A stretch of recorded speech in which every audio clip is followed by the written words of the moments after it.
What's up, nerds? It's Isaac here, famous talk show host of The Isaac Lockwood Show, on at 9 on Tuesday nights. And today, I want to give a review over Flow My Tears, The Policeman Said, by Philip K. Dick. And before I get into this review, I do want to give a quick reading of the blurb, just to give you an idea of what we're getting into. Jason Taverner is a 6, the product of a top-secret government experiment 40 years earlier which produced a handful of unnaturally bright and beautiful people. He is also a TV star, the primetime idol of millions, until, inexplicably, all records of him disappears from the databanks. Now he is a man with no identity in a police state where everyone's records are monitored. Can he ever be rich and famous again? If indeed, those memories are not illusions. Before I hop into the first section, which again we're breaking it down into plot, characters, writing, and my overall rating, I want to kind of give short sentences of how I felt about this book and what it is really in my definition. So I think this book is mainly about fame, ego, and social status, and the assumptions that come along with the social status. I think it was a great mystery, and it kept me hooked throughout the entire story and kept me wondering what the hell is happening because it's such a strange premise, and the way it introduces you to it is vague. But yeah, I'll go ahead and get into the plot section here. So I kind of don't really want to explain a lot about the plot. I think that's the best way to experience this book, as you really should with any book. But I do want to give you just kind of a little bit of a intro just to know what you're getting into. So you follow through the eyes of Jason Taverner, who's our protagonist through this entire story, as he maneuvers through a world where all of a sudden nobody knows who he is. Overnight, it's like he was completely erased from history, and we kind of are in his shoes the entire time as he walks through this world. We also dive into the perspective of another character, but I'll get into that later. But overall, it's pretty much told in a linear fashion. But yeah, I think in terms of plot, I don't really want to give you too much, other than he's a famous talk show host, and overnight, nobody remembers him. Everyone's forgotten about him. Nobody knows who he is. And in a world where identity is law, we kind of go through his struggles on how he's getting from point A to point B safely. So yeah, that's pretty much all I want to give you for the plot section. Now I want to kind of get into the characters a little bit. So throughout the story, we follow Jason Taverner, as I mentioned before. And Jason as a character is very charismatic and very intelligent.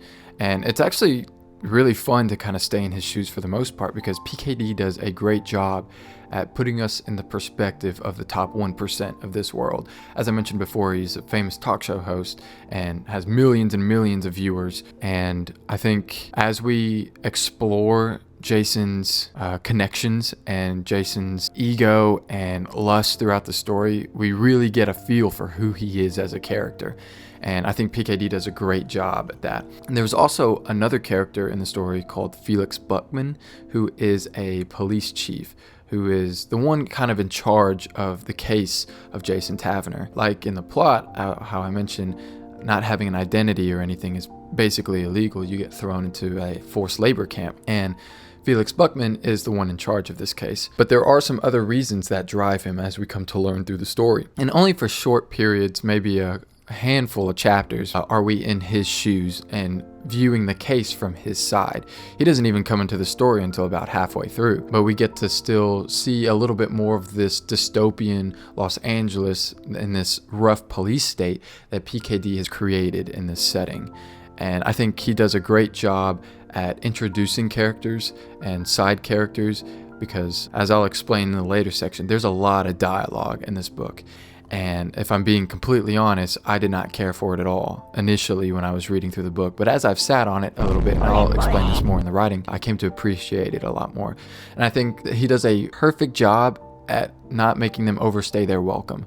I think they come into the story and exit the story right where they need to. It helped keep kind of the momentum going of the story. And I think the pacing, as I'll get into the writing section, was really well.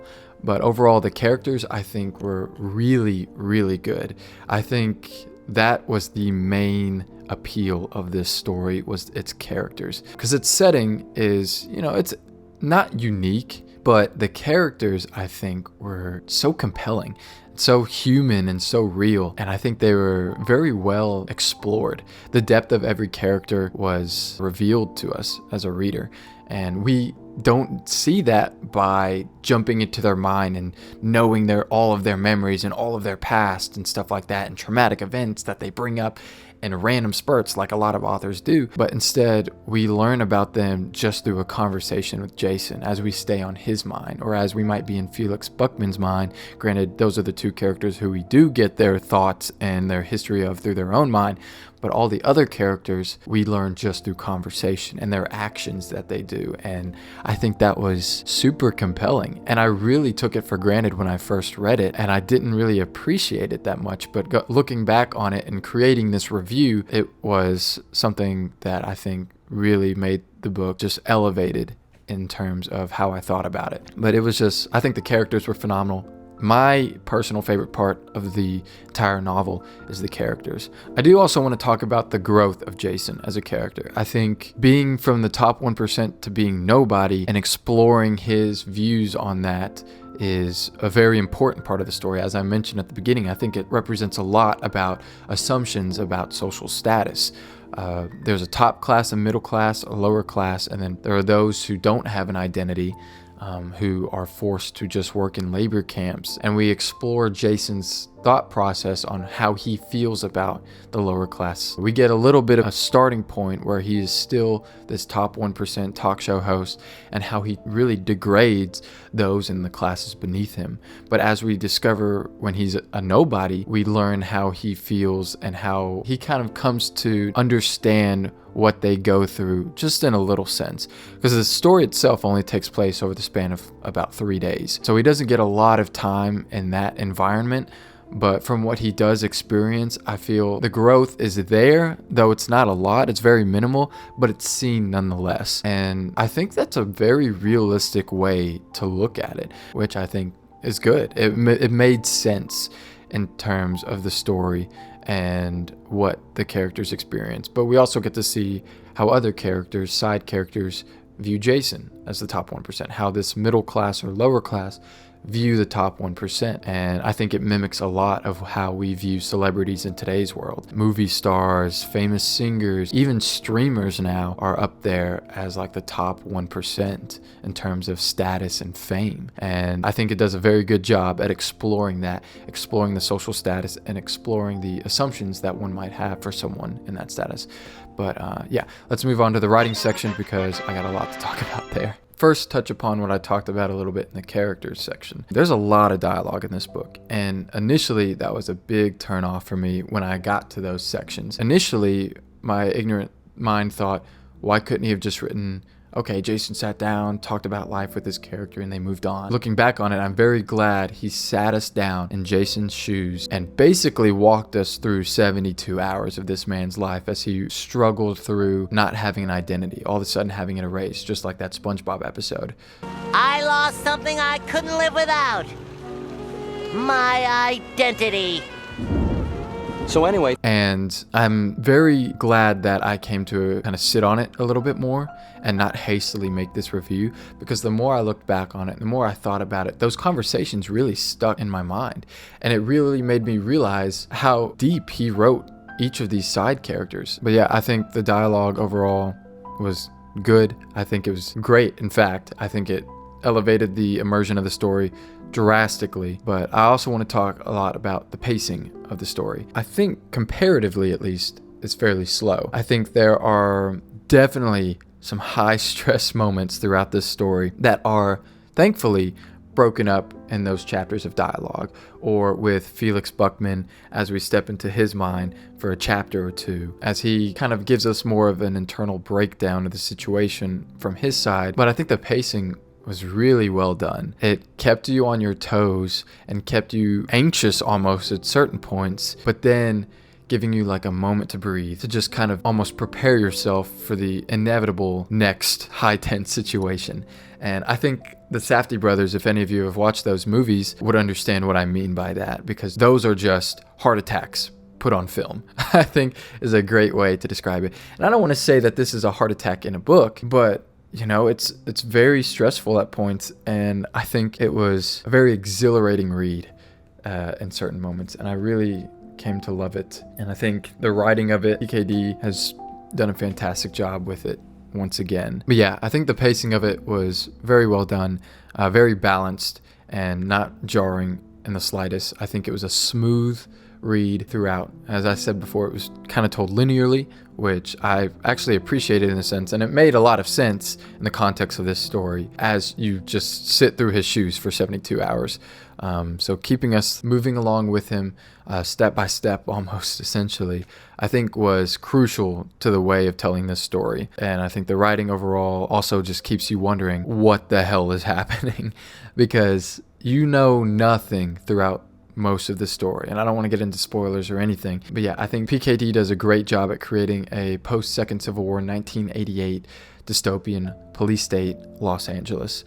I think there's not a lot of technology, futuristic technology in the story that's really explained. Nothing that's too ambitious or outlandish that kind of takes you out of the immersion of the story. But yeah, that's kind of all for the writing section. I'll get into a little bit of the overall rating. With Flow My Tears, the Policeman said, PKD has won me over once again. After sitting and dwelling on it for a little bit, I decided to give this book a Garbanzo Bean Award. And I know initially in my last review, I said garbanzo beans are going to be 1 out of 10 just because of the name.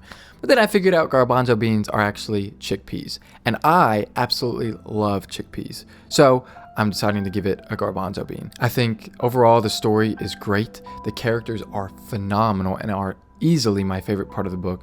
The world is futuristic, but not to the point where it seems unrealistic in terms of a near distant future. I think the plot is super well done. The pacing is phenomenal. Like I said, the characters, Jason Taverner, Felix Buckman, oh my goodness, they are awesome. I think they are amazing, and you really get a sense of who they are as people. It's almost like you actually know who these people are. And I think PKD did a great job at just breaking us down into this world and letting us experience the shoes of a top 1%. And I think it was a great demonstration of social assumptions based on your status and based on your name and things like that. And I think it was a very good story overall, and I would recommend reading it for any PKD fan out there. Really, any novel fan out there at all. I think it was a great story. But yeah, with that, this has been my second review overall. So I don't really change anything up. I did create like a script for this one, but it was more of just after I finished the book, I wrote down my thoughts, went back on it, revised it before I recorded it, and then decided, okay, I have my initial thoughts written down. I'm just going to use those as a reference. But yeah, like before, if there's anything that you think I can improve upon or anything that needs to be changed, please leave a comment down below. I'm open to any kind of criticism. I'd like to make these reviews more consistent across the board. But yeah, that's really all I got, and I hope to see y'all reading. Bye-bye.